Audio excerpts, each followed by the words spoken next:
wala pong kahit anuman katotohanan yung mga lumabas o na-speculate o iniisip ng ibang tao. Karamihan po sobrang simpleng salo-salo lang at ang highlight po nung night yung nisinta po yung resolution of support ng House. And syempre, nagpasalamat po yung Pangulo na nakikita niya na buo po ang suporta ng House of Representatives sa kanya. Ikatlong impeachment complaint laban kay Vice President Sara Duterte, posibleng ihain sa Kamara sa susunod na linggo. Pag-aalis kay VP Sara, hindi umano pinag-usapan sa fellowship ng mga kongresista kay Pangulong Ferdinand Marcos Jr. kagabi. Kung susuriin nyo yung mga nagdaang panahon, halimbawa yung impeachment complaint kay dating Chief Justice Corona, ang timetable nun ay nagsimula o naihiyain sa Senado ng Disyembre, natapos, kung hindi ako nagkakamali, ng dulo ng Abril o bandang Mayo na. Kaya lang yung taong yon walang eleksyon. So, iba-iba yung timetable. Posibleng schedule ng impeachment trial sakaling umakyat sa Senado, maring maapektuhan ang 2025 elections. Senado, wala pang ginagawang paghahanda kaugnay ng impeachment complaints laban sa ikalawang Pangulo. Huwag po tayong maniwala kaagad. Dapat po tingnan natin yung nangangampanya, yung kandidato. Noon bang nakaraang eleksyon, meron siyang mga pangako na ibigay ba niya? Yun po ang unang-unang tanong natin kapag tayo ay nakakarinig ng promises. Vice President Sara Duterte, pinayuhan ng mga botante na mamili mabuti ng mga ibobotong kandidato sa halalan. For this one, kasi hindi pa kami nakakapag-bail talaga din. Pero bailable offense naman siya. So yun muna yung lalakarin namin. Magbe-bail muna kami for until next week. Aayusin lang namin yung mga requirements and all. Kampo ni dismiss Bamban Mayor Alice Go, maglalagak pa rin ang piyansa sa kasong material misrepresentation. Pagdinig sa kaso, pinag-aaralang ipasuspinde. Expedited po yung aming process pagdating po sa mga balikbayan boxes natin. Kasi alam naman po namin kung gaano kahalaga yan. Alam namin kung ano yung sino-sino yung dapat pagbigyan yan at pinagpaguran yan ng ating mga bayani na OFWs po. No? Nasa 15 containers ng balikbayan boxes, hindi pa rin nakukuha ayon sa Bureau of Customs. Maagang delivery ngayong holiday season, tiniyak ng BOC. Mga miyembro ng ruling People Power Party ng South Korea nangakong haharangin ang anumang impeachment moves laban kay President Yoon Suk-yeol.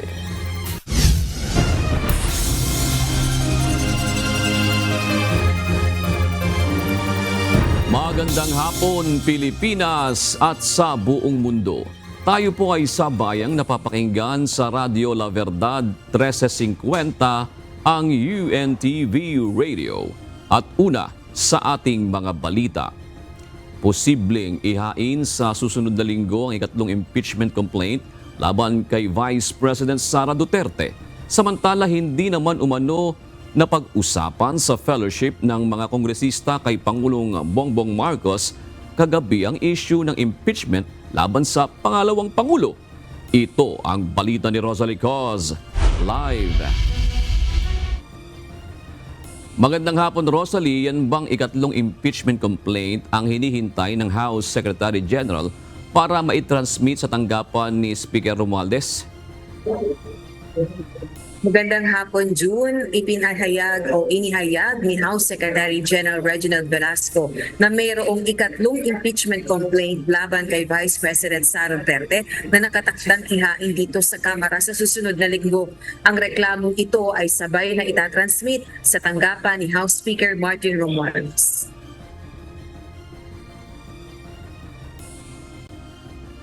Inihayag ng House Secretary General na may mga kongresistang kumausap sa kanya upang sabihing kinukonsidera rin ng mga itong maghain o mag-endorso ng impeachment complaint laban kay VP Duterte.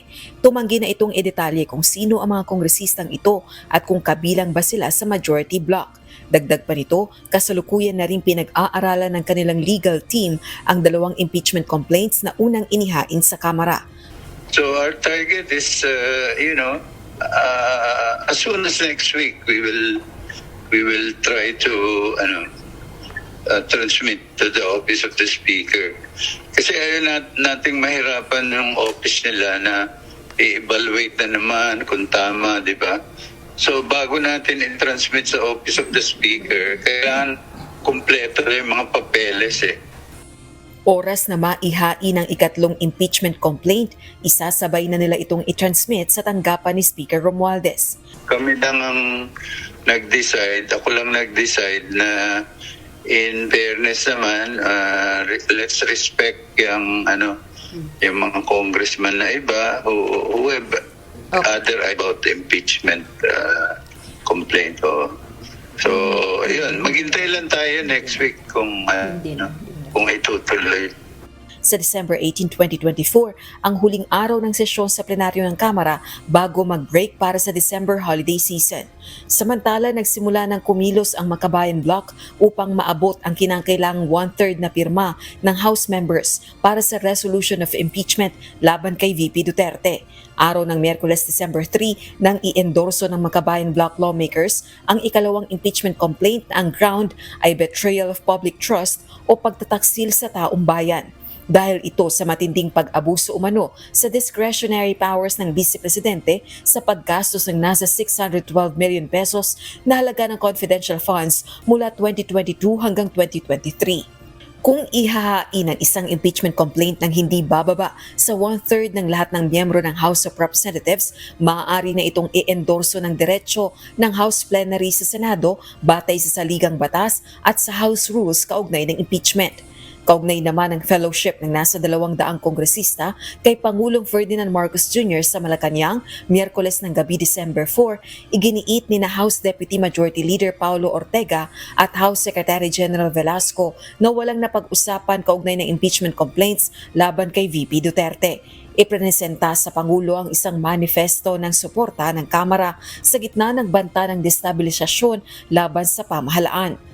Wala pong kahit anuman katotohanan yung mga lumabas o na-speculate o iniisip ng ibang tao. Karamihan po sobrang simpleng salo-salo lang at ang highlight po nung night, yung prinisinta po yung resolution of support ng House. And syempre, nagpasalamat po yung Pangulo na nakikita niya na buo po ang suporta ng House of Representatives sa kanya. Yung impeachment, sir, hindi na pag-usapan? Wala.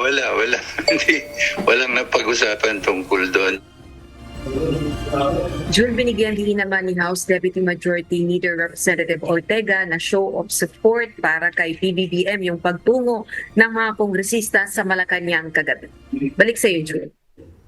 Gaya ng nire-report mo nga, Rosalie, ito ay show of support para sa presidente. Pero may sinasabi ka kanina na parang banta ng destabilization.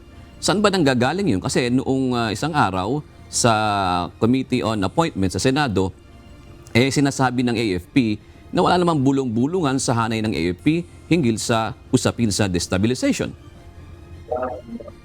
O June, matatandaan natin na itong aksyon na ito ng mga kongresista na nasa 200 kongresista ang nagtungo sa Malacanang kagabi, ang sinasabing fellowship o gathering, matagal na itong nakaschedule. Pero isinagawa nga ang aksyon na ito o yung hakbang na ito pagkatapos ng mga kontrobersya ng mga nakalipas na araw. Partikular na yung ginawang pagbabanta ginawang pahayag ni Vice President Sara Duterte matapos ang mga gulo dito sa House of Representatives. Partikular na yung may kaugnayan doon sa pagkakapataw ng contempt sa mga UVP officials, gayon din sa pagkakadetine ng Chief of Staff ni VP Duterte. At nung gulo sa mga kaugnay na mga issue na yan, ay may binitawang pahayag si VP Duterte na assassination laban kay President Marcos, kay First Lady Lisa Marcos, gayon din kay House Speaker Martin Romualdez kapag kanya natuloy yung assassination plot laban sa pangalawang Pangulo. So yan, matinding pahayag yan, June, at ginawa ng mga kongresista yung manifesto of support kasunod ng mga pangyayari na yan. At meron din tayo matatandaan na mga ulat na may mga galing sa kampo ng Duterte Camp tungkol dito sa paghingi ng suporta sa kanilang partido o sa kanilang kampo sa gitna nga ng mga nararanasan o sa gitna ng ginagawang investigasyon ng Kamara sa paggastos ng confidential funds ni Vice President Duterte. June? So hindi ito sa loob ng AFP kundi sinasabi mo ito ay outside ng sandatahang lakas ng Pilipinas, itong banta ng destabilization, Rosalie. O June, partikular na nga yung sinasabi na pagtatangka laban sa buhay ng ni Pangulong Marcos Jr. at ng First Lady, maging ng Speaker of the House of Representatives. Maraming salamat, Rosalie Cos. Maaaring makaapekto sa schedule ng impeachment trials ang isasagawang eleksyon sa susunod na taon. Batay ito sa paliwanag ni Senate President Francis Chis Escudero sakaling mayakyat sa Senado ang impeachment complaint laban kay Vice President Sara Duterte. Sinabi rin ng Senate leader na hindi pa napag-uusapan ang paghahanda sa posibleng pagsasagawa ng impeachment trial. Ito ang balita ni Asher Cadapan Jr. Ito'y dapat dinggin hanggang matapos sa araw-araw. Kaya kung maalala mo noong nagdaan, araw-araw talaga yung hearing. Lunes hanggang Huwebes pa nga yata. Kasi yun ang nakalagay sa rules. Pero yung rules nga, mababago yun sang-ayon sa gusto ng mayoriya. Sa ngayon, ang rules namin yun ang nakalagay. Pagbobotohan sa impeachment court ang magiging schedule ng impeachment trial o mga pagdinig kaugnay ng pagpapaalis sa pwesto kay Vice President Sara Duterte. Ito ang sinabi ni Senate President Francis Chis Escudero sakaling umabot sa mataas na kapulungan ng Kongreso ang impeachment complaint. Ayon sa Senate leader, maaring isagawa ang impeachment trials kahit naka-adjourn o walang schedule ng mga sesyon sa plenaryo ng Kongreso. Bagaman hindi nito makumpirma kung kakayanin pa ng panahon na tapusin ang impeachment proceedings sa ilalim ng 19th Congress dahil nalalapit na ang halalan sa susunod na taon. Hindi ko kayang sabihin kung may oras, pero anumang trabaho ang ibabato sa Senado, susubukan namin gampanan dahil tungkulin namin yun. Nadinggin anumang kasong iyahain sa amin. Pero kung susuriin nyo yung mga nagdaang panahon, halimbawa yung impeachment complaint kay dating Chief Justice Corona, ang timetable nun ay nagsimula o naihiyain sa Senado ng Disyembre, natapos, kung hindi ako nagkakamali, ng dulo ng Abril. O bandang Mayo na. Kaya lang yung taong yon walang eleksyon. So, iba-iba. Iba-iba yung timetable. Nananatili namang palaisipan sa mambabatas ang pagsasagawa ng impeachment proceedings kung aabuti na ito ng 20th Congress, ngunit hindi pa rin natatapos sa mga pagdinig. Isa pa sa mga alalahanin sa pagsasagawa ng impeachment trial sa mataas na kapulungan ng Kongreso ay ang mga nakasabay na schedule ng pangangampanya ng 7 re-electionist senators o mga senador na tatakbo muli sa 2025 elections.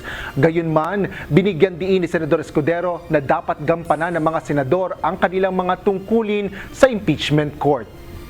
Sa parte ng mga re-electionista, hindi ko alam kung paano nila titingnan to.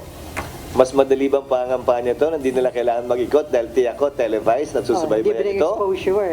O mas gusto ba nilang lumabas? Hindi ko trabahong pangunahan ang magiging desisyon ng mayorya. Kaugnay nito, sinabi rin ni Escudero na wala pa silang inisyal na preparasyon para sa posibleng pagsasagawa ng impeachment trial. Wala rin anya itong planong pulungin ng mga kapwa-senador kaugnay nito. Dahil pag sinabi ko maghanda na, magsimula na kayo, ready, get set, pero wala pang go, baka isipin ako'y pumapabor o kumikiling sa paghahain o pagsampa. Kung mabilis naman sila mag-aral at mabilis matuto, hindi pa siguro muna kailangan. Hanggang nandiyan na. Tiniyak naman ni Senador Escudero na kapag naihain na sa kanila ang impeachment complaint, ay saka nito sisimula ng mga karampatang proseso sa kanilang hanay. Pangunahin na dito ang pagsumpa bilang judges o hukom ng impeachment court. Asher Cadapan Jr., UNTV News and Rescue. Diyos ang aming sandigan, serbisyo publiko ang aming pinahalagahan. Pinag-iisipan ngayon ng mga abogado ni Alice Go na magpiyansa sa election case nito sa Kapas Tarlac kahit na walang kasiguruhan sa ngayon na makalalabas ito ng kulungan. Plano rin nilang ipatigil muna ang pagdinig sa naturang kaso habang wala pang desisyon ang hiwalay na kaso sa kanselasyon ng birth certificate nito na in-issue ng pamahalaan. Not guilty plea naman ang tugon ni Alice Go matapos basahan ng sakdal sa korte. Ito ang balita ni Ryan Lacanlale. For this one, kasi hindi pa kami nakakapag-bail talaga din. Pero bailable offense naman siya. So yun muna yung lalakarin namin. Magbe-bail muna kami for until next week. Aayusin lang namin yung mga requirements and all. Planong magpiyansa ng kampo ni dismissed Bamban Mayor Alice Go para sa kasong material misrepresentation o election case na kinakaharap nito sa Kapas Tarlac Regional Trial Court. Ayon sa kanyang legal counsel na si Attorney Nicole Hamilla, ito muna ang kanilang pagtutuunan ng pansin habang inaantay ang pre-trial sa kaso. Bagamat hindi pa rin naman makakalabas ng kulungan ang dating alkalde kahit bayaran ang 36,000 na piyansa dahil may unbailable itong kaso na qualified human trafficking, pero mahalaga para sa kanilang kampo na maayos ang kaniyang atraso. Pero kasi para lang din maayos for purposes of kasi of course ang hope namin is makapag-bail pa din kami kasi ongoing yung petition for bail namin. So para at least man lang kapag nag-grant, hopefully, yes, is wala kaming bail namin lahat na ng mga cases. Aniya, umaasa pa rin sila na pagbibigyan ng korte sa Pasig City ang kanilang hiling na makapagpiyansa si Go sa trafficking case nito. Pinag-aaralan din ng kampo ng dating alkalde ang paghahain ng morsyon para suspindihin muna ang pagdinig sa kaso habang hinihintay ang desisyon sa hiwalay na kaso na naglalayong makansela ang birth certificate nito. Malaki kasi ang magiging epekto kung sakaling makansela o kaya'y mapagtibay ng korte ang birth certificate ni Go. Ayon kay Attorney Hamilla, ang inisyu na birth certificate pa rin ang matibay nilang batayan na Pilipino ang dating alkalde. Well, in so far as we're concerned, konektado po sila. Without dwelling much on the merits, ang sinasabi po kasi namin is meron kaming life birth, may certificate of life birth si Mayora na na-issue sa kanya. So that's a proof na Filipino citizen siya. So yun po yung pinakang defense talaga ni Mayora even sa immigration case niya.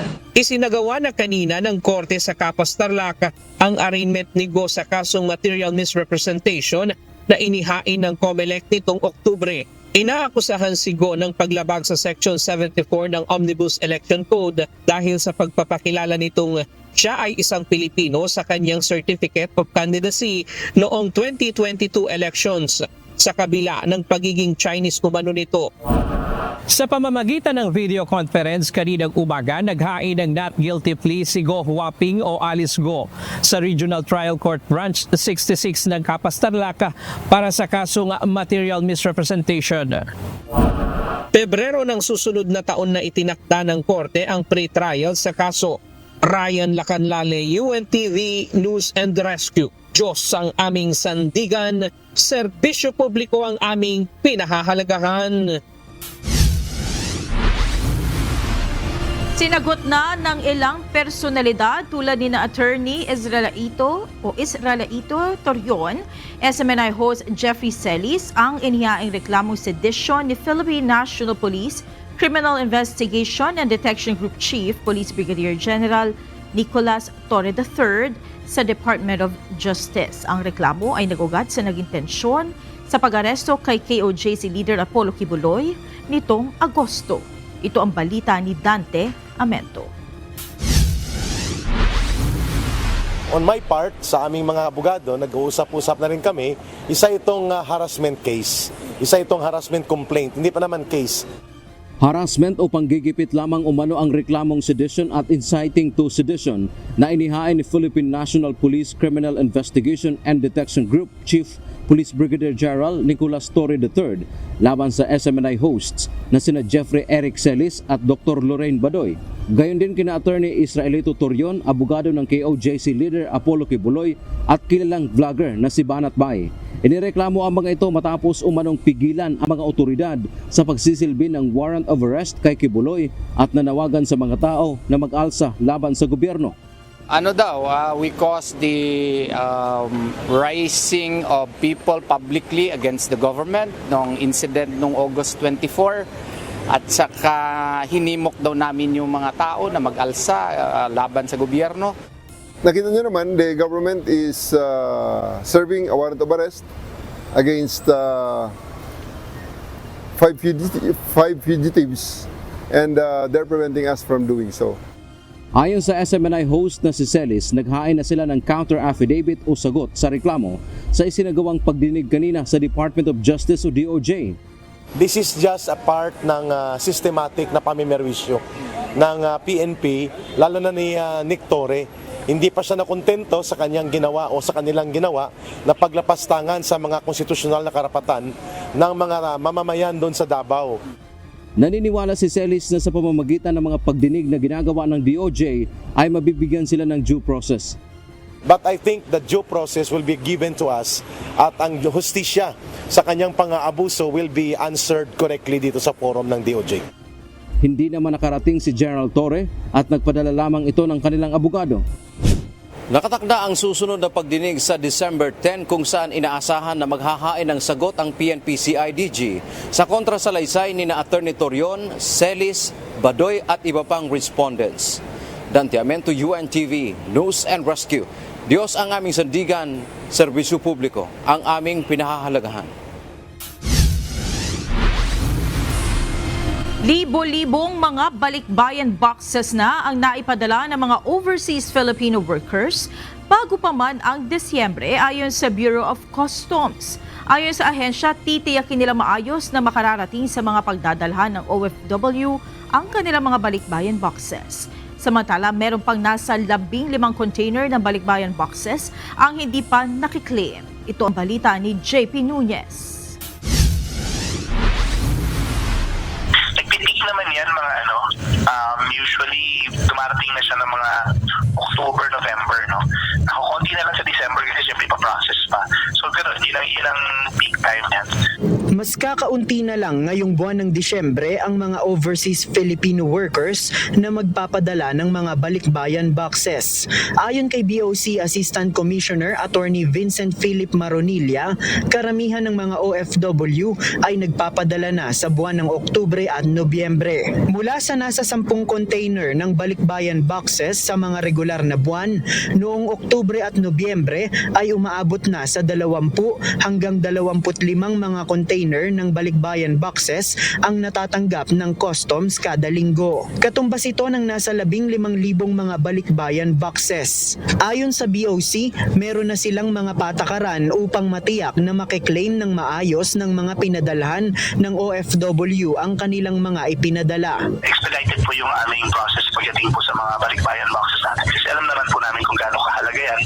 Alam namin kung ano yung sino-sino yung dapat pagbigyan yan at pinagpaguran yan ang ating mga bayani na OFWs po. No? Nagkakaroon na niya ng problema sa customs kung saan hindi nakiklaim ang mga balikbayan box dahil sa mga consolidators. Meron na nilang mga magko-consolidate ng mga balikbayan box pero hindi na idinideliver sa mga nagkiklaim kapag nabayaran na sila.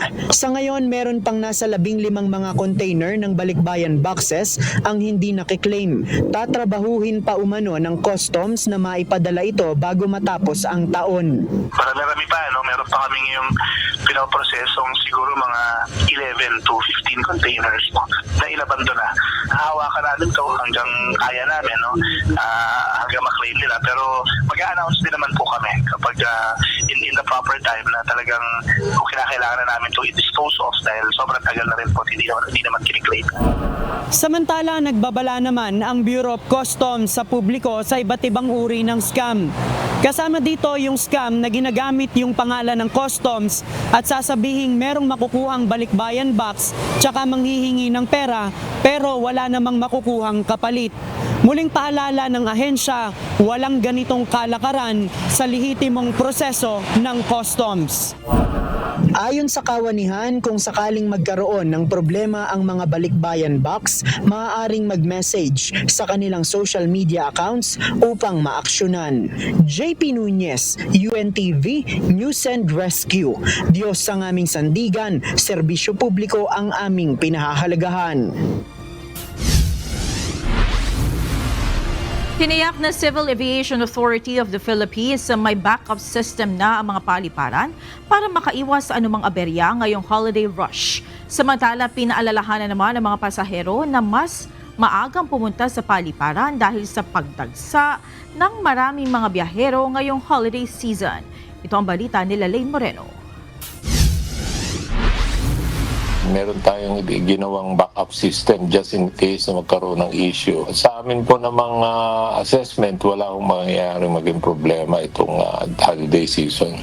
Nakahanda na ang Civil Aviation Authority of the Philippines o CAAP sa posibleng pagkakaroon ng aberya o technical glitch sa mga paliparan ngayong holiday rush. Ayon kay CAAP spokesperson Eric Apolonio, mayroon na silang backup system sakaling magkaproblema na naman ang kanilang communications, navigation at surveillance, air traffic management o CNS-ATM. Noong January 1, 2023, mahigit 60,000 pasahero ang naapektuhan sa pagpalya ng air traffic system ng CAAP. Nagkaroon ng aberya sa flight navigation system ng bansa kaya hindi nagpapalipad o nagpapababa ng mga pasahero sa mga paliparan.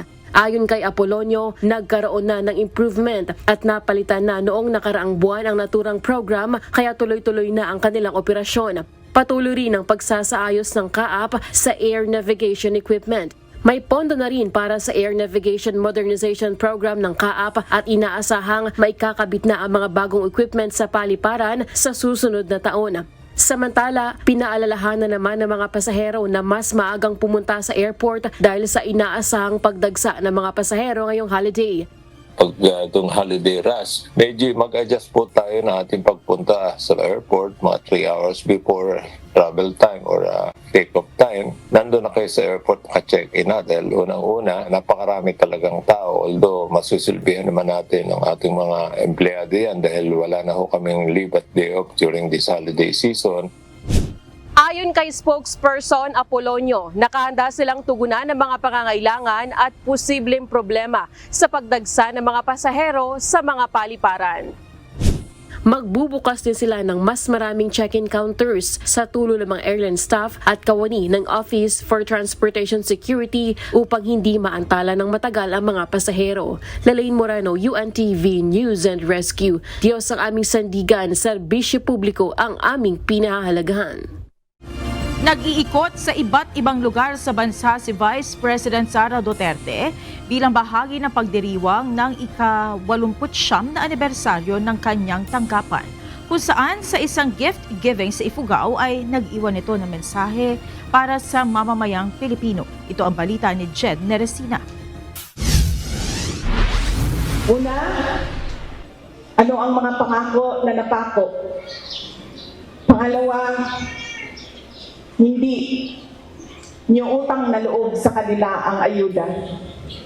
Pangatlo, hindi dahil anak yan ng politiko ay automatic ang boto ninyo. Inisa-isa ni Vice President Sara Duterte ang 3 bagay upang aniyay mabago ang mukha ng pamahalaan maging ang pamamalakad ng mga politiko sa ating bansa. Bahagi ito ng kanyang talumpati sa Lagawi, Ifugao nitong Martes, December 3, kung saan isang gift-giving ang isinagawa kasabay ng selebrasyon ng ika-89 na anibersaryo ng OVP. Ayon sa Vice Presidente, dapat suriin mabuti ng isang botante ang mga kandidato at huwag magpapadala sa mga matatamis na salita sa kampanya. Una po ay yung paniningil natin bilang botante sa pangako ng mga politiko.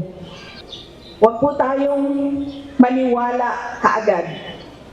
Dapat po tingnan natin yung nangangampanya, yung kandidato. Noon bang nakaraang eleksyon, meron siyang mga pangako na ibigay ba niya? Yun po ang unang-unang tanong natin kapag tayo ay nakakarinig ng promises. Paliwanag ni VP Duterte, ang tunay na nagbibigay kredibilidad sa isang politiko ay kung ang kanyang mga pangako ay nagagawa o natutupad. Bukod dito, binigyang diin ng pangalawang Pangulo na hindi utang na loob ng mga mamamayan ang ayudang ibinibigay sa kanila dahil ito ay pera ng bayan at hindi ng mga politiko. Serbisyo ito ng pamahalaan na idinaraan lang sa mga opisyal ng gobyerno. Panghuli, hindi rin dapat gawing batayan ng pamilyang pinanggalingan o political dynasty para agad iboto. Maigi aniyang kilalanin muna ng mga tao kung sino ang kanilang mga iboboto sa darating na eleksyon. Hindi po dahil galing yan sa pamilya ng mga politiko ay automatic ang boto ninyo. Hindi po dahil galing yan sa anak ni ganitong politiko, kapatid ni ganitong politiko, apo ng ganitong politiko, ay ibigay nyo na kaagad ang boto ninyo. Kailangan po suriin ninyo ng mabuti. Sa gitna ng impeachment complaints laban kay VP Sara, nag-iikot siya sa iba't ibang lugar sa bansa bilang bahagi ng pagdiriwang ng anibersaryo ng Office of the Vice President. Sa naturang gift-giving, nagpaalala si VP Sara sa publiko na maging mapagpatawad, mapagbigay at mapagmahal ngayong magtatapos na ang taon. Sa kanyang talumpati, sinabi nito na kailangan niyang bigyang diin ang mga bagay na ito bilang siya ang pangalawang Pangulo ng bansa. Ngunit iba naman aniya ang kanyang personal na pananaw sa bagay na ito. Forgiving, giving, and loving. Lagi ko pong sinasabi na depende po yan sa tao. Pero dahil ako ay Vice President, kailangan ko sabihin sa inyo na yan po ang mensahe. Pero po ako, hindi po talaga ako magpapatawad. Nasa sa inyo na yan. Kung magpapatawad kayo, dahil iba-iba naman ang tao eh. Diba? Meron sa atin mabilis magpatawad, meron sa atin matagal, at meron sa atin dinadala na talaga sa hukay ang galit. Jed Neresina, UNTV News and Rescue. Diyos ang aming sandigan, serbisyo publiko ang aming pinahahalagahan. Nagpasalamat ang Office of the Vice President sa lahat ng mga taong tumulong, sumuporta at nakikiisa sa kanilang tanggapan sa gitna ng umano'y mga krisis at kagipitan na kanilang pinagdaanan nitong mga nakalipas na linggo. Kabilang sa kanilang pinasalamatan ng mga doktor at health workers na nag-asikaso para masiguro ang maayos sa kalagayan ng mga kawani ng OVP. Gayon din ang mga abogadong tumulong sa kanilang tanggapan. Kasama rin sa kanilang mga pinasalamatan sina Senator Bato de la Rosa, Senator Bongo at maging si Senator Amy Marcos. Gayon din ang mga kawani ng media na anyay naging katuwang sa pagsisiyasat ng tunay na kalagayan ng bansa at kasamang nagbantay laban sa anilay kawalan ng hustisya at pangaharas sa mga tauhan sa tanggapan ng Vice Presidente.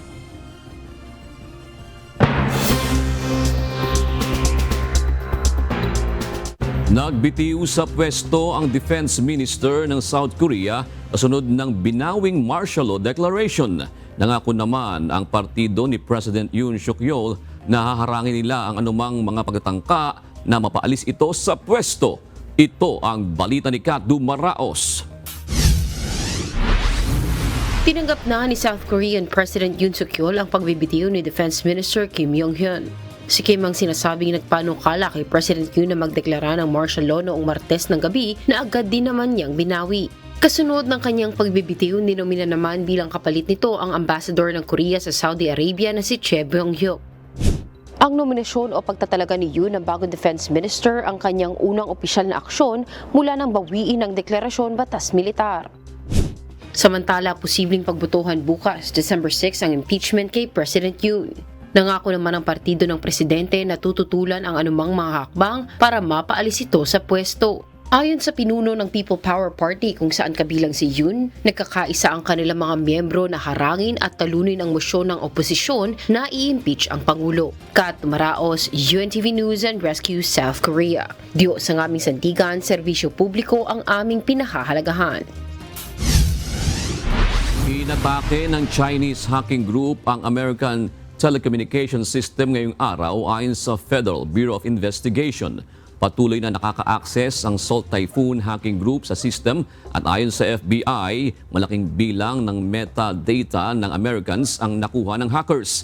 Inikayat ng US officials ang smartphone users na huwag gumamit ng SMS messages sa iPhone at Android at pansamantalang gumamit ng encrypted messaging apps gaya ng Viber, WhatsApp at Signal. Patuloy na inimbestigahan ang cyber attack ng intelligence community ng US at nagbaba na ito ng guidelines sa US companies upang mapigil ang mga cyber attack.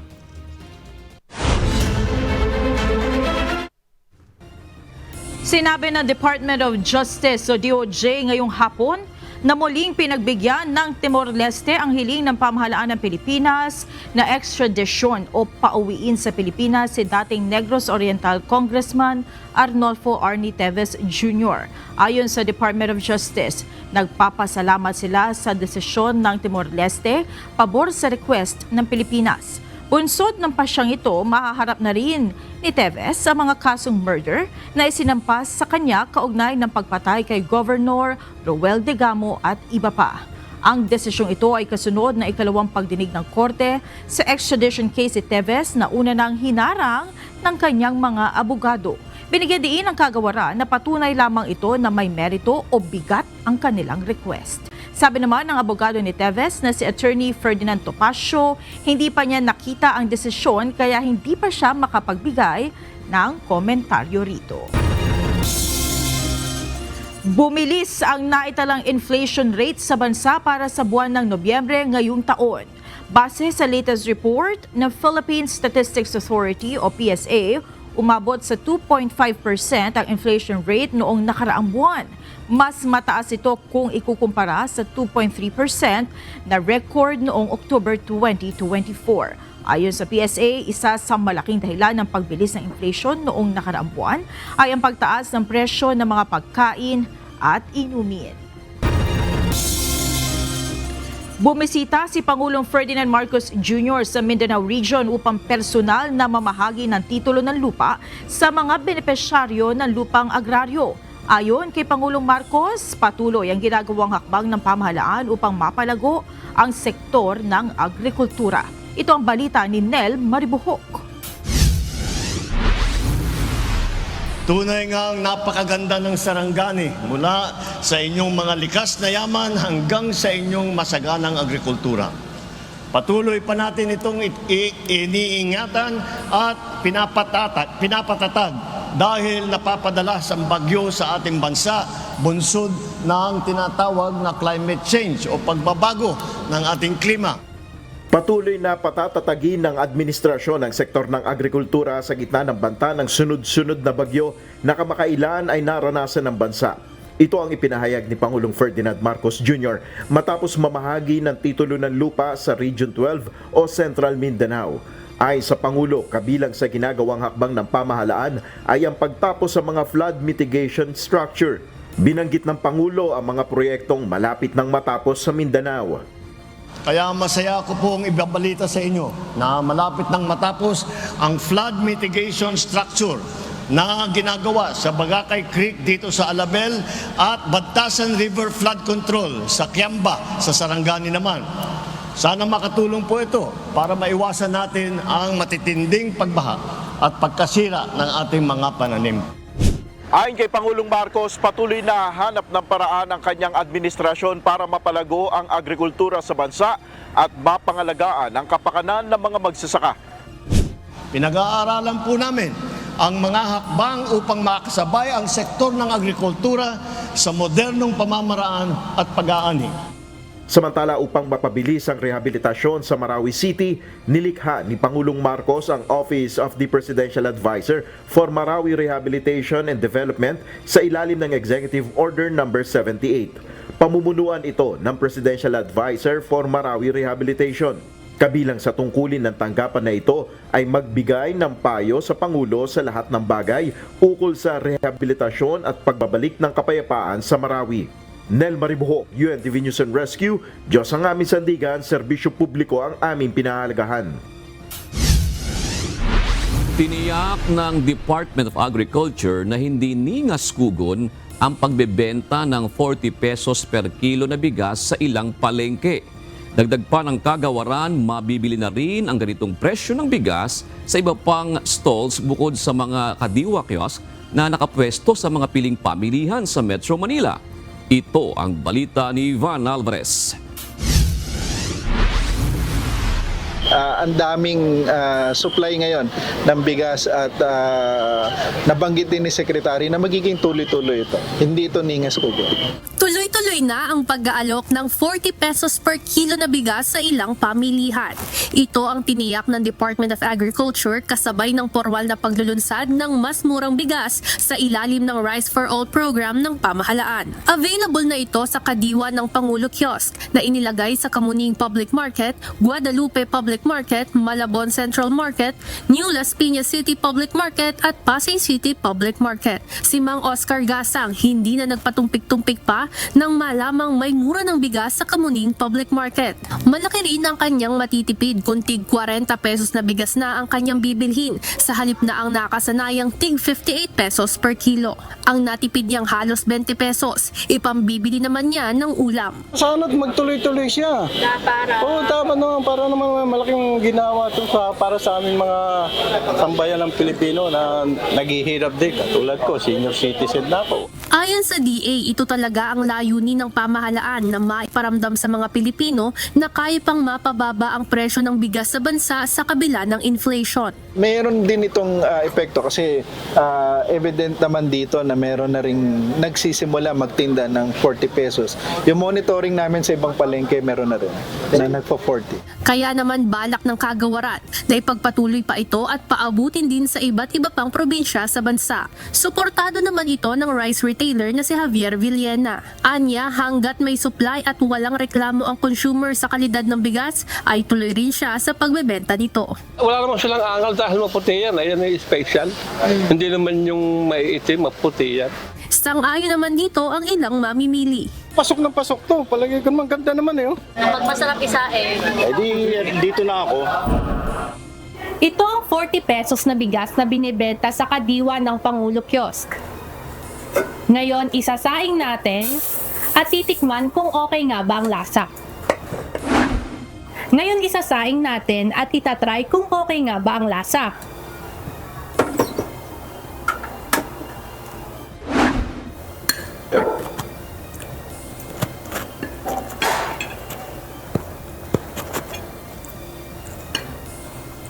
Sa halagang 40 pesos, masarap na ito at hindi lasang luma. Kaya naman sulit kung kakainin pang araw-araw. Samantala, ayon sa DA, sinisimula na ring ibenta sa iba pang rice stalls bukod sa kadiwa kiosk ang 40 pesos na presyo ng bigas. Natutuwa naman kami at yung stall po natin na merong magbebenta po ng 40, hindi lang po siya yung nag-carry nung 40 pesos. Yung lahat po sila halos na stalls dito nag-carry po sila ng 40 pesos. Tiniyak rin ng DA na patuloy nilang sisikaping mapababa ang presyo ng bigas sa bansa at maging abot kaya ito sa mga ordinaryong Pilipino. Ivan Alvarez, UNTV News and Rescue. Diyos ang aming sandigan, serbisyo publiko ang aming pinahahalagahan. Nagpapatuloy ngayon ang pagtanggap ng Commission on Elections sa COMELEC ng aplikasyon para iparehistro ng mga aspirant para sa 2025 elections ang kanilang social media accounts na gagamitin sa kampanya. Sa datos mula sa COMELEC, 3,904 na ang naghain ng aplikasyon. 24 dito ang mga aspirants sa pagka-senador. 3,775 naman sa lokal na posisyon at 105 applications mula sa party list groups, organization at coalition.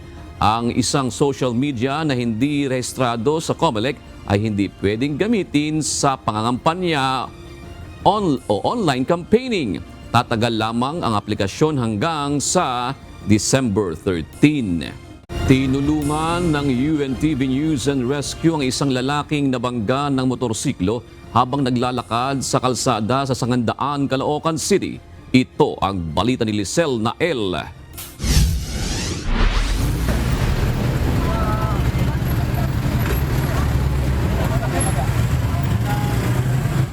Nadaanan ng UNTV News and Rescue ang lalaking ito na nakaupo sa gilid ng kalsada sa kahabaan ng Samson Road, Sangangdaan, Caloocan City pasado alas 11 kagabi. Ayon sa asawa nito, naglalakad sila nang mabangga ng isang motorsiklo ang kanyang mister. Kinilala ang lalaking biktima na si Emmanuel Labo-Labo, 25 anyos. Nilapatan ng rescue team ng paunang Lunas ang natamo nitong galo sa binti, siko at kanang pisngi. Pagkatapos mabigyan ng first aid, saka ito inihatid sa Caloocan City Medical Center. Habang ang driver ng nakabanggang motorsiklo naman ay dinala sa traffic sector ng Samson Road, Caloocan City. Lizel Nael, UNTV News and Rescue. Diyos ang aming sandigan, serbisyo publiko ang aming pinahahalagahan. Magpapatupad ang Department of Migrant Workers ng mas mahigpit na requirements para sa mga recruitment agency na nagpapadala ng Pilipinong manggagawa sa Saudi Arabia at Kuwait. Kaugnay nito, isang memorandum circular naman ang nilabas ng kagawaran na layong maprotektahan ang karapatan ng mga overseas Filipino worker. Ito ang balita ni Benedict Samson. Ngayon, kung kayo po ay wala sa criteria at licensed recruitment agency kayo, hindi kayo pwedeng mag-deploy ng HSW patungo ng Saudi at Kuwait. Yun po yung malinaw na difference doon. Pwede kayo mag-deploy sa ibang destination countries but not to Saudi and Kuwait na kung saan may whitelist framework. Hindi na basta-bastang makakapagpadala ng overseas Filipino workers sa Saudi Arabia at Kuwait ang kahit sinong legal na recruitment agencies kung hindi ito kwalipikado sa whitelist requirement na inilabas ng Department of Migrant Workers. Ayon kay DMW Undersecretary Bernard Olalia, nakapaloob sa Memorandum Circular No. 4 na ang bawat private, foreign at mega recruitment agencies ay dapat mayroong isang welfare desk officer. Dapat din nila na wala itong kinakaharap na mabigat na recruitment violation at hindi rin blacklist ang employer nito. Yung FRA ay may isang empleyado na magmo-monitor ng kanilang mga tinanggap at mga dineploy na OFWs sa iba't ibang employers sa destination countries. Aalamin nila ang sitwasyon, tatawagan nila at kung may problema, tutulungan nila.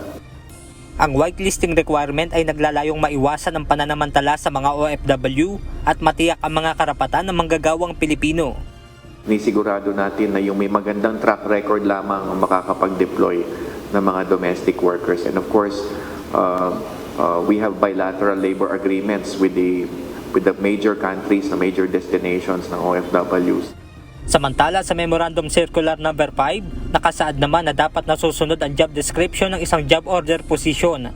Doon sa kontrata, kailangang naka-attach ang job description. So kung labas sa job description ang gagawin ng residential support staff or residential support worker, then i-report niya yan kasi it's a violation of the contract. Muli namang nagpaalala ang DMW na huwag pumatol sa hindi lisensyadong recruiter upang makaiwas sa abala lalo kapag nakarating na sa ibang bansa. Maaari naman nilang bumisita sa website ng DMW upang maberipika kung lehitimo ang recruiter na nag-aalok ng trabaho abroad. Benedict Samson, UNTV News and Rescue. Diyos ang aming sandigan, serbisyo publiko ang aming pinahahalagahan. Nakikipag-ugnayan na ang Department of Migrant Workers sa Department of Foreign Affairs patungkol sa tulong na maaari nilang maibigay sa mga Pilipina na hinatulan ng pagkakabilanggo sa surrogacy case sa Cambodia. Ayon kay DMW Secretary Hans Leo Kakdak, bagamat hindi naman talaga maituturing na overseas Filipino workers ang mga ito, handa pa rin silang magpaabot ng tulong sa mga nakakulong na mga kababayan doon. Kami naman din ay nakapagpulong na sa counterparts, colleagues natin sa DFA, and we all agreed na it is a DFA matter. Hindi sila, technically speaking, hindi sila OFW. Sure. Tayo naman ay support. That's a good point. It doesn't mean na hindi tayo sumusuporta sa DFA, sa effort na ito at dun sa mga kababaihan natin. So, of course, we support. Hindi ko labang palang malalahad yung exact detalye ng suporta because siguro I will just leave it to the DFA to express kung ano yung precise support na binigay. Patuloy ang ginagawang investigasyon ng DFA sa kung papaano ang naging proseso ng recruitment at trafficking sa mga Pilipinang ginawang surrogate mother sa Cambodia. 13 Pinay surrogate mothers pa ang natitira doon habang 7 na ang napauwi sa bansa. Nanawagan na National Maritime Council sa mga mangingisda na huwag umalis sa West Philippine Sea para mangisda. Ito'y kaugnay ng nangyaring panghaharas ng China sa mga barko ng Pilipinas kahapon. Samantala, kaugnay nito, ayon kay spokesperson Alexander Lopez, hindi sagot na tapatan ang Navy ng China dahil maaari lamang itong magdulot ng mas malaking tensyon. Ito ang balita ni Mia Alonzo. Hinihikayat namin ang ating mga isda na ang kumukuha ng livelihood doon sa karagatan ng West Philippine Sea. Bumalik po kayo doon. Wala tayong dapat ikatakot. Walang dapat ikatakot. Ito ang naging pahayag ni National Maritime Council spokesperson Alexander Lopez kaugnay ng panibagong harassment ng China sa Philippine Coast Guard vessel. Hinikayat din ng opisyal ang mga mangingisda na bumalik at manatili lamang sa pangingisda sa West Philippine Sea. Ang lugar na yun ay atin, no? Ang kanilang presensya doon at kanilang ginagawa ay illegal. And the more so na binablock nila yung lehitimong activities natin, providing humanitarian assistance to our fishermen, Filipino fishermen, legitimately fishing doon sa ating mga Baho de Masinloc and Escoda Shoal. Ipinahayag din ni Lopez, hindi sagot na tapatan ng Philippine Navy ang Chinese Navy dahil magpapalala lamang ito ng tensyon sa pagitan ng China at Pilipinas. Binigyang diin ito na layo ng pamahalaan na solusyonan ang anumang hindi pagkakaunawaan sa diplomatikong pamamaraan. Naiintindihan namin yung feeling ng ating mga kababayan. Bakit hindi natin ilagay ang Navy? Alam mo, ang position natin dyan, especially very clear ang ating presidente na lahat ng dispute, conflict situations ay gagawin natin sa peaceful means or diplomatic actions or mechanisms. Siyempre, magigirian yan eh. Parehong barkong pandigma yan eh. Dagdag pa ng opisyal, maaaring ilagay ang Philippine Navy para mag-monitor lamang ng kanilang aktibidad at hindi para ilapit dahil magigirian lamang aniya ang mga ito. Patuloy ang isinasagawang assessment sa naging damage sa barko ng Pilipinas at nakadepende sa assessment ng Department of Foreign Affairs kung kinakailangan na maghabla ng danyos sa naging pinsala. Samantala, mariin namang pinabulaanan ng NMC ang statement ng China sa United Nations hinggil sa chart na nagpapakita na kabilang ang Baho de Masinloc sa kanilang territorial waters. Pero ang tanong dito, ano ba yung basehan nila? No? Ano ba yung basehan nila? Kasi yung nire-report nila doon ay atin. Based on UNCLOS and based on the 26th arbiter ruling, yung lugar na sinasabi nila ay atin. So again, while they're working on the proper international processes, ang questionable, ano ba yung basis nila? Kasi yung Scarborough Shoal, it's about 120 nautical miles from ours. No? Samantalang yung sa kanila, ang Hainan kasi ang pinakamalapit na probinsya ng China, and that's more than 500 nautical miles away. Pag sinabing exclusive economic zone, that should be within 200 nautical miles. Nagpasalamat din ang NMC sa mga bansang nagpaabot ng suporta sa Pilipinas hinggil sa isyu na ito. Alam mo, nakakataba ang puso yung pagbibigay ng statements of support. Running 12 countries, no? They have sent their statements of support. So that explains now kung sino talaga yung nasa tama. Yung malakas ba na ginagamit yung kanilang principle na might is right, o yung kahit na maliit, but ang principle natin is right is might. Kaalinsabay naman ang pagpapabalik sa mga mangingisda sa Baho de Masinloc, tiniyak ni Lopez na mapapadalhan ang mga ito ng mga food provisions at mga petrolyo o fuel nang sa gayon ay maipagpatuloy ng mga ito ang lehitimong pangingisda sa West Philippine Sea. Mia Alonzo, UNTV News and Rescue. Diyos ang aming sandigan, serbisyo publiko ang aming pinahahalagahan. Patuloy ang reconciliation para sa 6.35 trillion peso proposed 2025 budget ng Technical Working Group ng Bicameral Conference Committee.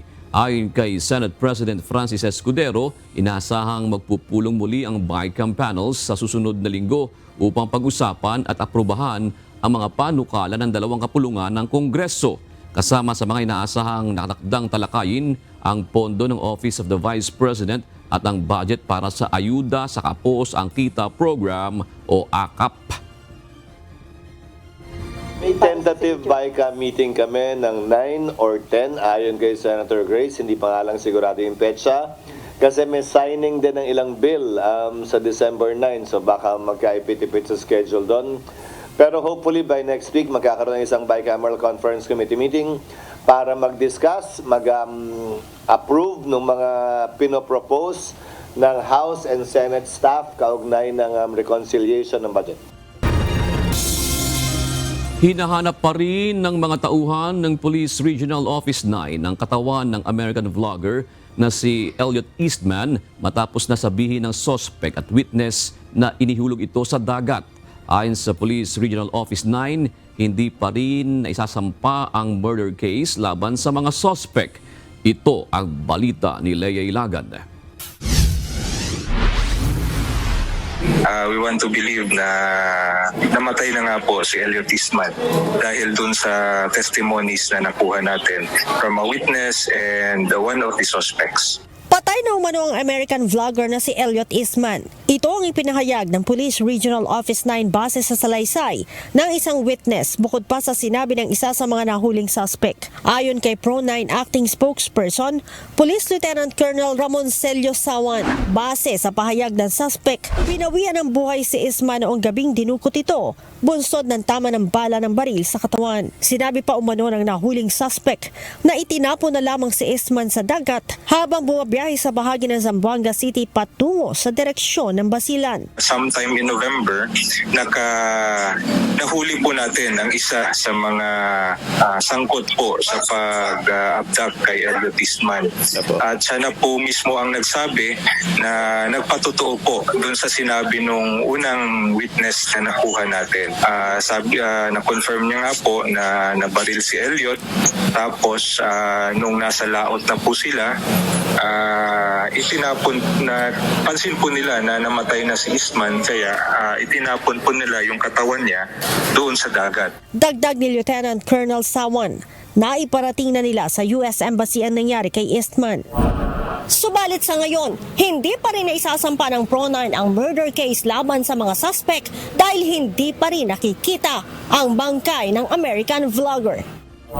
Yun po ang isa sa mga circumstances natin ngayon, although nagkaroon tayo ng mga witness at saka isa pang witness na nag-corroborate sa sinasabing pagkamatay ni Elliot Eastman, wala po tayo hanggang ngayon nakikita pang katawan niya. Although we try to search for any signs sa mga baybayin, sa mga karating na isla, pero wala po talaga tayo nahanap. Nauna nang sinabi ng Pro9 na 8 sa mga suspect sa pagdukot ang nakasuhan na nila ng kidnapping. 3 sa mga ito ang hawak na ng mga otoridad, habang 5 pa ang patuloy na pinaghahanap. Ito ay bukod pa sa 3 persons of interest na napaslang sa isang operasyon sa Barangay Kanakan, Kabasalan, Zamboanga, Sibugay noong November 12. Si Eastman ay dinukot ng 4 na armadong lalaki sa bahay ng asawa nito sa Sibuco, Zamboanga del Norte noong October 17. Lea Ilagan, UNTV, News and Rescue. Diyos ang aming sandigan, serbisyo publiko ang aming pinahahalagahan.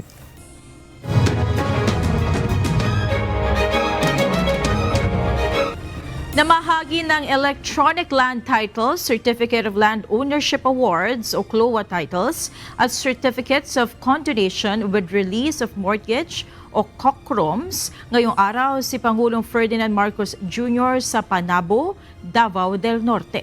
Ito ang balita ni Marisol Montaño.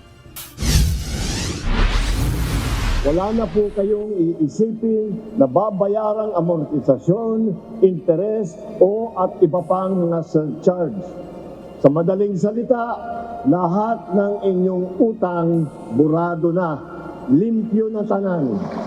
Personal na binisita ni Pangulong Ferdinand Marcos Jr. ang mga agrarian reform beneficiaries sa Panabo, Davao del Norte ngayong araw. Nasa 11,559 certificates of condonation with release of mortgage o COCROMs, 672 electronic land titles at 144 Certificate of Land Ownership Award o CLOA titles ang ipinamahagi sa mga magsasaka. Layo nitong mapabuti ang kabuhayan ng mga magsasaka sa buong Davao Region.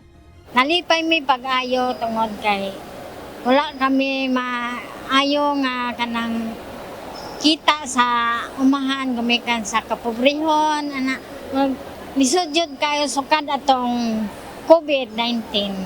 Nabanggit naman ng Pangulo na sa pagbabalik niya sa probinsya sa 2026, umaasa ito na mapapasinayaan na ang Tagum Bypass Road at ang Island Garden City of Samal Circumferential Road. Inaabangan din sa Davao del Norte ang pagbubukas ng Carmen to Tagum City Coastal Road. Tiyak na makakatulong ito sa pagpapabuti ng sitwasyon ng trapiko at pagpapabilis ng galaw ng inyong transportasyon at pagpapaunlad ng negosyo, turismo, agrikultura. Masaya ang mga kababayan natin sa pagbisita ng Pangulo sa probinsya, lalo't ang hatid nito ay kaalwanan sa mga magsasaka na matagal nang naghihintay para tuluyan ng maipagkaloob sa kanila ang titulo ng kanilang sinasakang lupa. Marisol Montaño, UNTV News and Rescue. Diyos ang aming sandigan, serbisyo publiko ang aming pinahahalagahan.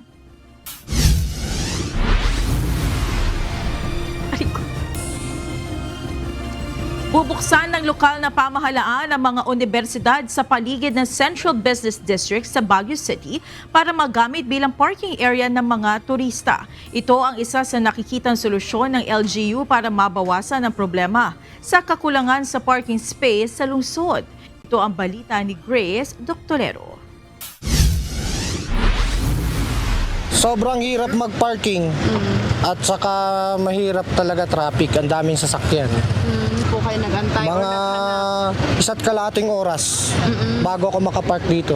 Isang all-year-round tourist destination. Yan ang tawag ng mga turista sa City of Pines. Katunayan, ang mga turistang dumating sa bawat long weekend na umaabot sa 20,000 hanggang 40,000 ayon sa Tourist Police Unit ng Baguio City Police Office. Mahigit 100,000 turista pa ang inaasahan ng Department of Tourism Cordillera na darating sa lungsod. Bagaman malaki ang may tutulong nito sa ekonomiya ng lungsod, ang matinding trapiko naman ang malaki ring problema para sa mga turista. Dapat nga natapos na sana yung check-up nung kasama namin para makauwi na kami. Follow-up check-up lang dito sa may Assumption. Kaso nga lang yun sa traffic, tagalan. Oo, sana madagdagan talagang parking space dito sa Baguio. Pero kung talagang wala magagawa. Sana ayusin naman nila yung mga parking dito sa Baguio para okay. Bukod sa bigat ng daloy ng trapiko, problema rin ang mahabang pila para sa mga paradahan sa lungsod. Be coordinating with other both private and public either agency or organization just so ipahiram nila mga grounds nila for additional spaces or even yung manpower din which is we usually do. Sa ngayon, mayroon lamang 2,700 parking slots sa Central Business District ng Baguio. Kung sakaling maaprobahan ng konseho at mga residente ang panukalang multi-level parking building ng Baguio, malulutas ang problema dahil magkakaroon ng karagdagang 22,000 parking slots para sa Baguio. Preparations natin, ito, similar talaga. Because if you're going to, yun nga, yung binibase namin, ang preparations namin sa crowd din. So, most likely, ganun din ang crowd, 20,000 up. So, this is rehearsal, sabi mo. Yun ang reservoir for the bigger event, which is the Panagbenga. Kasi, dapat ang consider natin dyan? Yung area security, mga traffic.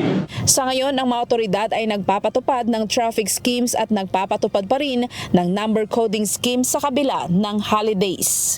Grace Doctorero, UNTV News and Rescue. Diyos ang aming santigan, serbisyo publiko ang aming pinahahalagahan.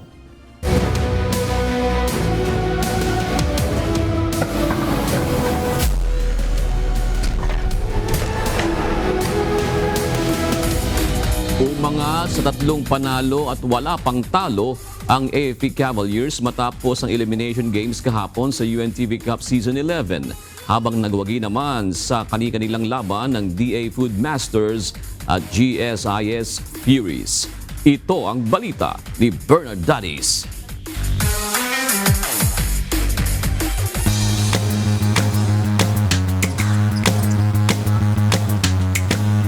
Back to winning momentum ang defending champion Agriculture Food Masters matapos makatikim ng unang pagkatalo noong nakaraang buwan kontra sa Ombudsman Grapbusters. Nagwagi ang DA Food Masters kontra sa PhilHealth Consulta sa first game ng triple header ng eliminations ng UNTV Cup Season 11 na ginanap sa Morata Arena sa Quezon City kahapon sa final score na 76-70. Binuhat ni Season 10 MVP EJ De Guzman ang Food Masters para ilista ang kanilang ikalawang panalo. Umani si De Guzman ng 26 points, 4 rebounds at 3 steals, kaya tinanghal na best player of the game. Nagambag naman si Marlon Calao ng 15 points at 14 points si Cianco. Malakas 2-0 yung PhilHealth, tinalo na yung mga powerhouse na team. So kami, kailangan namin mag-focus sa defense. This time, sinisecure lang ni Coach Jocas na kailangan we start strong and we finish strong. Kasi ang hirap maging defending champion, ang daming pressure. Pero para mawala yung pressure, enjoy na lang yung practice and mag-go hard sa defense and sa game. Sa ngayon, meron ng 2 panalo at 1 talo ang Food Masters, habang ang PhilHealth naman ay nakatikim ng unang pagkatalo pagkatapos ng huling 2 sunod na panalo.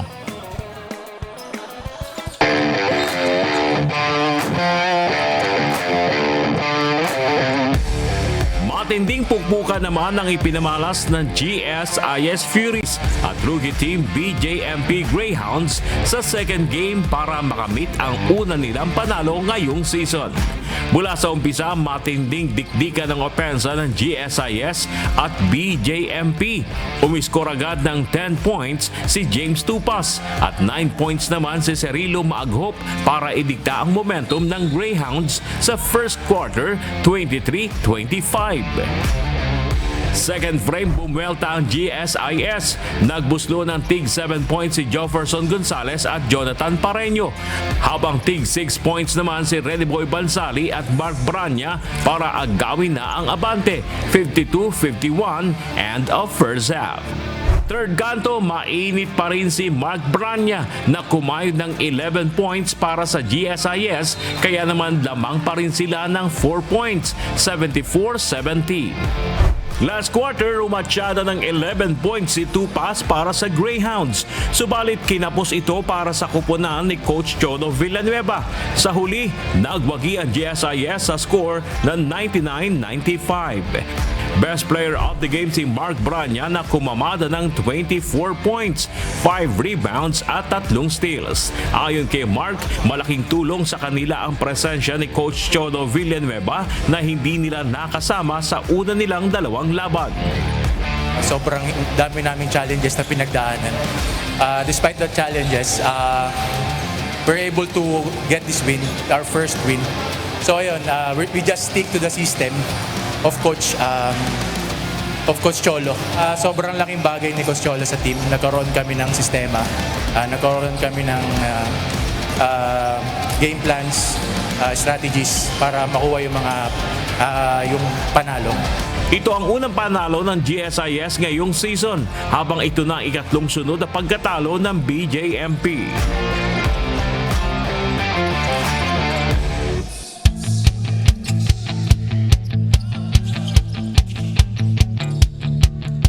At sa third game, nabigo naman ang DOJ Beacons na pigilan ang winning streak ng AFP Cavaliers sa kanilang bakbakan na nagtapos sa score na 86-75.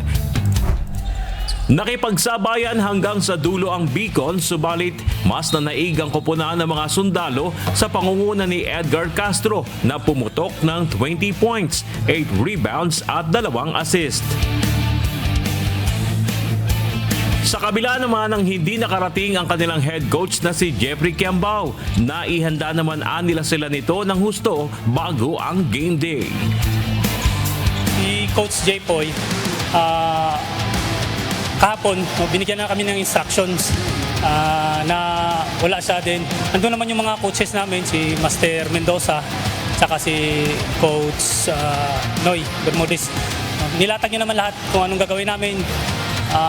Yung sistema namin na ginagawa palagi during practice. So nasunod naman ng mga tropa.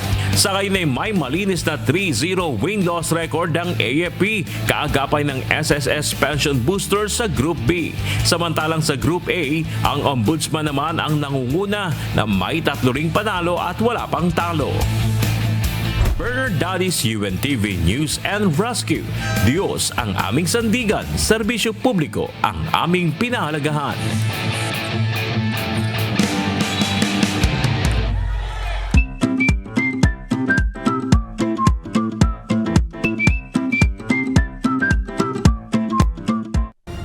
Kaya na pala pumunta sa Baguio. Walang sa parking area. Spaces. Kailan ka ba no? huling nakapunta ng Baguio? Matagal na. Kailan ba yun? Nung nag-cover tayo ng Baguio, no? 2023, no? Okay. So parang last year lang.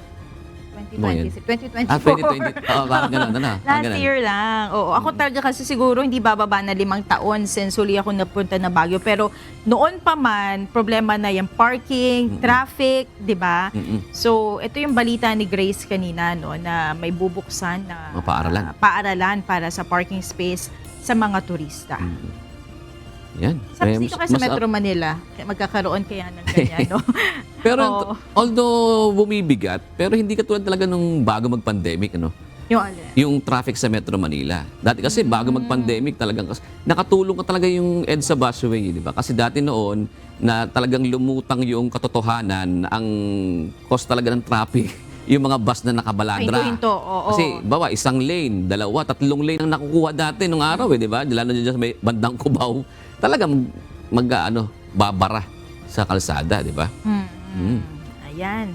So tayo makinig na sa ating mga naging ka-OC ngayong araw at Huwag natin pag-usapan yung politika. Mahirap mahirap tayong yung saloobin natin. Tayo na nga, di ba nag-aaway yung mga natin? Nagsasagutan yung sa comments. Sa comment section, sinasabi ko nga sa floor director natin, wag po tayong mag-away doon sa mga nagko-komento. Siyempre may sarili-sarili tayong mga opinion. Igalang po natin yung opinion ng iba. Pero nakita kasi natin na at least yung mga tao involved sila. No? Meron silang sinabi sa nangyayari sa atin. Okay lang mag-comment, basta huwag kayong mag-aaway. Diba? Tama. Kung ano yung paninindigan ninyo, di malaya naman ng nasa demokrasya tayo. Tama. Ayan. Respeto na lang sa ano. Pero mas maganda kapayapaan talaga. Unity, di ba? Kung hindi man maisagawa yung pangakong yan sa politika, ay gawin natin sa ating mga sarili. Tayo magkaroon ng unity. O yan. Tayo na lang. Oo. Gigi. Ito na po yung ating mga kahusing ngayon. Batiin na natin at shoutout. Salamat po sa panonood. Sila Eric San Pedro, gayon din po kay Nenita Zaragoza at Edmund Kawilan. Gayon din kay Mervin J. Dapar, Rica Bautista at Lynn Sune. Yan. At mga kasambahay, kung may mga istorya po kayong nais balikan sa Ito ang Balita, pwede nyo po ito muling mapanood sa aming mga official social media account. Magtungo lamang po sa UNTV News and Rescue YouTube channel at i-click ang subscribe button. Gayon din sa aming Facebook at TikTok accounts. Mapapanood nyo rin po dito ang iba pang news programs ng UNTV, pati na ang iba pang video ng nag-iisang public service channel. Kaya subscribe, like, and share. Narito naman ang salita ng Diyos na ating sandigan mula sa aklat ng Juan 12 at 48 na nagsasabi, "Ang nagtatakwil sa akin at hindi tumatanggap sa aking mga pananalita ay mayroong isang hahatol sa kanya. Ang salitang aking sinalita ay siyang sa kanya'y hahatol sa huling araw."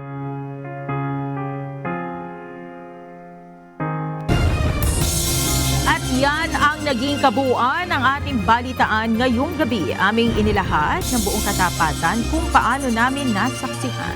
kayo po'y makapagtitiwala ng aming nakita at narinig ang aming ibinabalita.